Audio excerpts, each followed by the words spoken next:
Hi guys.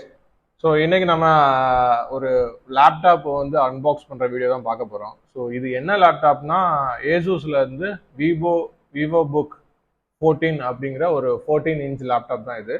So first நீங்கள் வந்து இந்த வீடியோ கண்டினியூ பண்ணுறதுக்கு முன்னாடி இந்த அன்பாக்ஸ் பண்ண வீடியோவை நான் ஆட் பண்ணுறேன். நீங்கள் அதை பார்த்துட்டு வாங்க. அதுக்கப்புறமா வந்து நான் இந்த லேப்டாப் எப்படி இருக்குது அப்படிங்கிறத என்னோட ஒப்பீனியனில் உங்களுக்கு நான் ஷேர் பண்ணுறேன். ஸோ இப்போ நம்ம வந்து இந்த லேப்டாப் பாக்ஸை வந்து நான் ஓப்பன் பண்ணி உள்ளே என்னென்ன ப்ராடக்ட்ஸ்லாம் இருக்குது அப்படிங்கிறத நான் எக்ஸ்பிளைன் பண்ணுறேன்.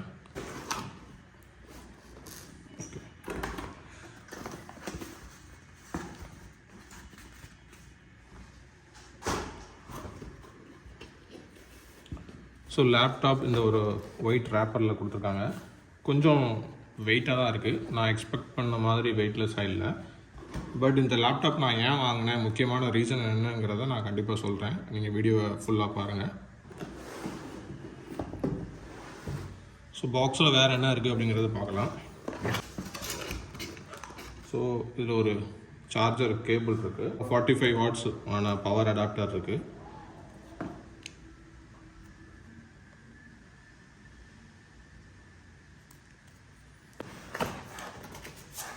ஸோ இதில் வந்து மேனுவல்ஸ் கொடுத்துருக்காங்க. அப்புறம் வாரண்டி கார்டு இருக்கும் அப்படின்னு நினைக்கிறேன்.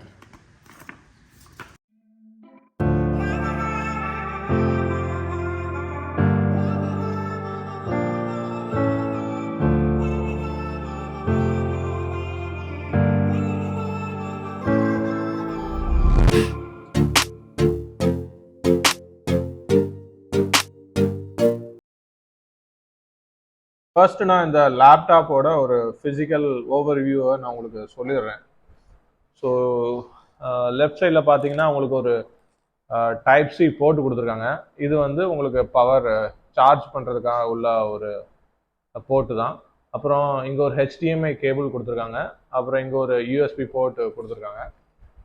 அதேமாதிரி இது 3.1 வெர்ஷனாக இருக்கும். இதுதான் ரொம்ப ஃபாஸ்ட்டாக இருக்கும்.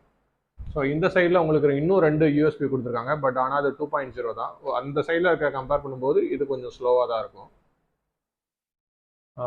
ஸோ உங்களுக்கு வந்து இதில் 2 இண்டிகேட்டர் கொடுத்துருக்காங்க. ஒன்று சார்ஜ் பண்ணும்போது எரியும், இன்னொரு லைட் வந்து பேட்டரி மோடில் இருக்கும்போது எரியும். ஸோ லேப்டாப் எப்படி இருக்குன்னு பாருங்கள். ஒரு 45,000 ரூபாய்க்கு ஒருத்தான்னு கேட்டிங்கன்னா கண்டிப்பாக ஒருத்தன்னு சொல்லுவேன். ஏன்னா இது கூட நான் வந்து எக்ஸ்ட்ரா ஒரு 2-3 லேப்டாப்ஸ் பார்த்தேன். லெனோவோவில் வந்து ஐடியா பேட் ஸ்லிம் 3i பார்த்தேன். அப்புறம் வந்து ஹானரில் ஒரு லேப்டாப் பார்த்தேன். ஹானர் மேஜிக் 14 நினைக்கிறேன். ஆமாம், அந்த லேப்டாப் பார்த்தேன். ஸோ அதுக்கப்புறம் நான் இந்த லேப்டாப் பார்க்கும்போது எனக்கு இது ரொம்ப பிடிச்சிருந்துச்சு. ஸோ என்ன ரீசனுக்காக நான் இதை வாங்கினேன் அப்படிங்கிறத நான் உங்களுக்கு சொல்கிறேன். இந்த ஃபர்ஸ்ட் ரீசன் வந்து இதில் வந்து i5 ப்ராசஸர் இருக்குது.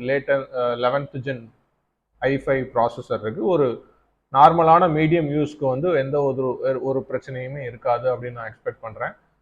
அப்புறம் இதில் வந்து Intel Iris Xe integrated graphics இருக்குது. ஒரு டெடிக்கேட்டட் கிராஃபிக்ஸ் கிடையாது, பட் ஆனால் ப்ராசஸரோட இன்டகிரேட் பண்ணியிருக்காங்க கிராஃபிக்ஸ். ஸோ ஓரளவு நார்மல் யூஸுக்கு எல்லாமே நல்லாயிருக்கும். ஸோ அடிஷ்னலாக வந்து நான் இன்னொரு மெயின் பர்பஸ்க்காக எது வாங்கினேன்னா, இதில் வந்து ஹோம் அண்ட் ஸ்டூடெண்ட் எடிஷன் இருக்குது. ஸோ உங்களுக்கு லைஃப் டைமாக வந்து ஆஃபீஸ் நீங்கள் யூஸ் பண்ணிக்கலாம். ஸோ எந்த ப்ராப்ளமும் இருக்காது.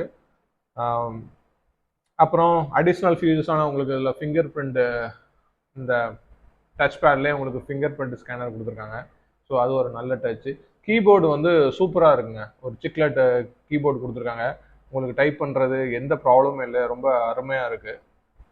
ஸோ பெசல்மே பார்த்தீங்கன்னா நான் ரொம்ப ஸ்லிம்னு சொல்ல மாட்டேன், பட் ஆனால் ஓகே, இந்த ப்ரைஸ் ரேஞ்சில் நீங்கள் இந்த மாதிரி நல்ல ஒரு டிஸ்பிளே கொடுத்துருக்காங்க. எல்சிடி ஸ்க்ரீன் தான், பட் ஆனால் உங்களுக்கு அந்த வியூவிங் ஆங்கிளும் சரி, நீங்கள் மூவிஸ் பார்க்கும்போது டிஸ்பிளே ஒரு சூப்பர் குவாலிட்டியாக இருக்குங்க. டிஸ்பிளேல எந்த ஒரு குறையுமே சொல்ல முடியாது, அந்த அளவு நல்லா இருக்குது.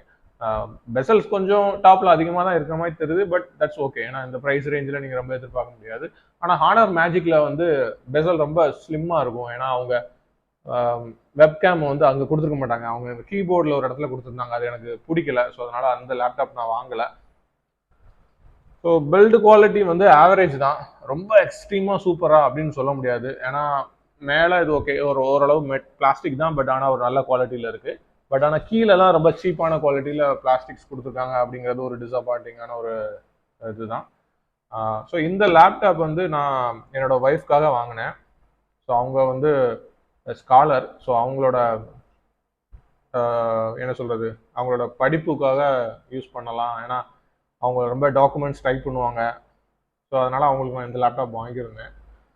கண்டிப்பாக அது அவங்களுக்கு பிடிக்கும். ஏன்னா அவங்களோட நீடுக்குமே வந்து இது அதிகமான லேப்டாப் தான். ஏன்னா இது ரொம்ப i5 ப்ராசஸர், அவங்களுக்கு i3 போதும். பட் கொஞ்சம் பெர்ஃபார்மன்ஸ் நல்லா இருக்கணுமேங்கிறதுக்காக நான் i5 வாங்கியிருந்தேன்.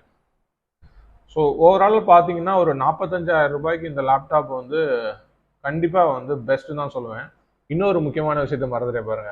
ஸோ இந்த லேப்டாப்பை வந்து நான் மற்ற லேப்டாப்லேருந்து கன்சிடர் பண்ணதுக்கு முக்கியமான காரணம் வந்து நான் உங்களுக்கு ப்ராசஸர் சொல்லிட்டேன், ஆஃபீஸ் சொல்லிட்டேன், அப்புறம் ஃபிங்கர் பிரிண்ட் இருக்குது, உங்களுக்கு டிஸ்பிளே நல்ல குவாலிட்டியாக இருக்குது.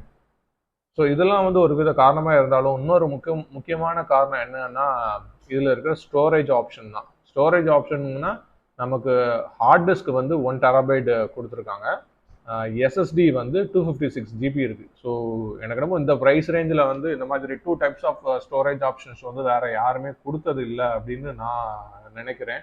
ஸோ வேறு ஏதாவது ஒரு லேப்டாப்ஸ் இதே ப்ரைஸ் ரேஞ்சில் இந்த 2 விதமான ஒரு ஸ்டோரேஜ் ஆப்ஷன் கொடுத்துருக்காங்க அப்படின்னு உங்களுக்கு தெரிஞ்சிச்சுன்னா நீங்கள் காமெண்ட்டில் போடுங்க. அப்புறம் ரேம் அப்படின்னு பார்த்தீங்கன்னா இதில் வந்து 8 GB ரேம் இருக்குது, 2 சேனல் ரேம் இருக்குது. ஒரு சேனல் வந்து உங்களுக்கு போர்ட்லேயே வந்து சால்வ் பண்ணியிருக்காங்க. ஸோ அதை எதுவுமே நீங்கள் சேஞ்ச் பண்ண முடியாது. பட் இன்னொரு சேனலில் இருக்க 4 GB வந்து எடுத்துட்டு நீங்கள் எய்தர் 8 GBயோ இல்லை 16 GBயோ இல்லை 32 GBயோ வந்து நீங்கள் போட்டுக்கலாம். ஸோ மேக்ஸிமம் நீங்கள் வந்து 36 GB வந்து ரேம் எக்ஸ்டெண்ட் பண்ணிக்கலாம். ஸோ கோயிங் ஃபார்வர்டு வந்து எனக்கு வந்து பெர்ஃபார்மன்ஸ் ஸ்லோவாக இருக்கிற மாதிரி ஒரு தாட் இருந்துச்சுன்னா நான் ப்ராபப்ளி ஐ கேன் புதுசாக ஒரு ரேம் கூட எக்ஸ்ட்ரா வாங்கி I can increase the RAM. So இந்த லேப்டாப் வந்து நான் கொஞ்ச நாள் யூஸ் பண்ணி பார்த்துட்டு எப்படி இருக்குது அப்படிங்கிறத ஒரு சின்ன ஷார்ட் மூலம் யூடியூப் ஷார்ட்ஸ் மூலமாக நான் உங்களுக்கு சொல்கிறேன் எப்படி பெர்ஃபார்மன்ஸ் இருக்குன்னு. அவ்வளோதான் இந்த வீடியோ, அவ்வளோதான். ஸோ உங்களுக்கு இந்த வீடியோ கண்டிப்பாக பிடிச்சிருந்துச்சுன்னா உங்கள் ஃப்ரெண்ட்ஸ் எல்லாத்துக்குமே ஷேர் பண்ணுங்கள். புதுசாக யாராவது லேப்டாப் வாங்கணும் அப்படின்னு ஒரு தாட் இருந்தாலும் அவங்களுக்கு இந்த வீடியோ ஷேர் பண்ணுங்கள். உங்களுக்கு ஏதாவது கொஸ்டின்ஸ் லேப்டாப் சம்மந்தமாக கொஸ்டின்ஸ், இந்த லேப்டாப் மட்டும் இல்லை, வாட்எவர் எந்த லேப்டாப்ஸு கொஸ்டின்ஸ் இருந்தாலுமே நீங்கள் காமெண்ட்டில் கேளுங்க. நான் கண்டிப்பாக வந்து ஒரு 1 or 2 daysக்குள்ளே நான் மேக்ஸிமம் வந்து நான் ஆன்சர் பண்ணுறேன். Thank you guys.